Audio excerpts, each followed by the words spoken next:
Mis queridos hermanos, hoy sábado, de la mano de la Santísima Virgen María, meditamos la palabra de Dios y le pedimos a ella que interceda por nosotros, por nuestras familias, en este camino cristiano.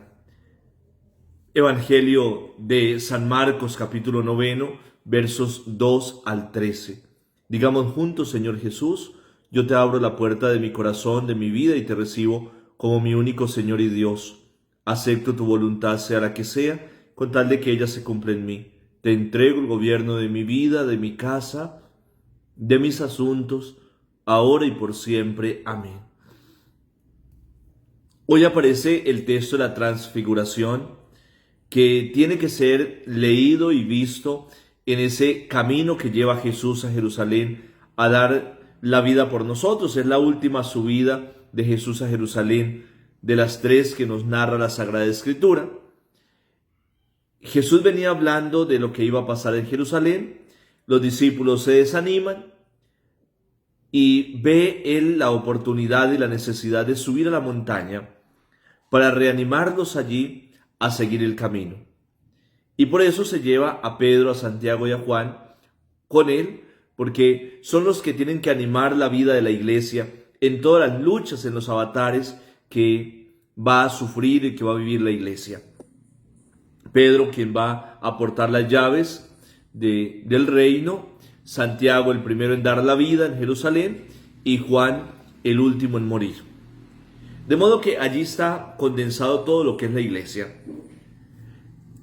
También, como los discípulos del Señor, nosotros estamos llamados a subir a la montaña constantemente, que es el lugar donde se revitaliza la vida cristiana, donde recibimos la fuerza para seguir caminando y donde podemos subir a Jerusalén a dar la vida también y a asumir nuestra cruz, porque, como lo he dicho estos 2 días anteriores, la cruz muchas veces nos asusta, quisiéramos huir de ella y no quisiéramos asumirla. Incluso el Señor mismo dice: el que quiera venirse conmigo, que tome su cruz y me siga, que la asuma.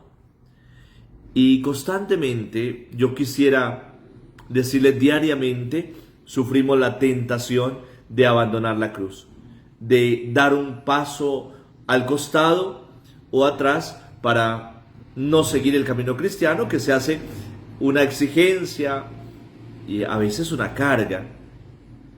Y por eso estamos llamados a subir a la montaña de la Transfiguración, que no es otra cosa que la montaña de la oración, a la montaña de la Eucaristía. Miren que quien vive la Eucaristía diariamente recibe la fuerza necesaria para sus luchas cotidianas. Le encuentra sentido a su vida y encuentra que el camino de la donación, del servicio, de la obediencia son útiles, y además que son los únicos y los mejores para darle sentido a nuestra existencia.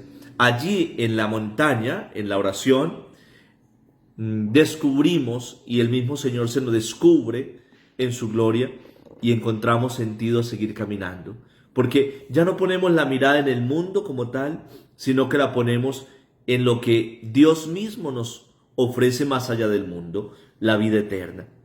Y descubrimos a Jesús en su gloria. Y si Cristo ha venido a compartir nuestra humanidad y hacernos partícipes de su divinidad, esa gloria que se nos muestra, también a ella estamos invitados nosotros. Y por eso deseamos quedarnos, que es una tentación también, quedarnos allí en la montaña y no asumir la realidad que encontramos en el valle.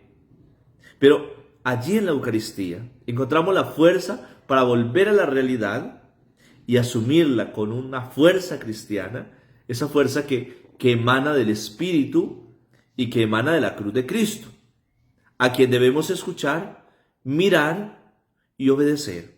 Y así entendemos un poco más ese texto de la Transfiguración.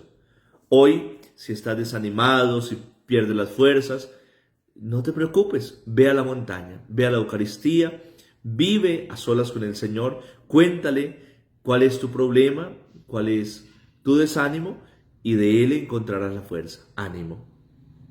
Señor Jesús, vacíame de mí, lléname de ti y haz de mí un don para ti y para mis hermanos.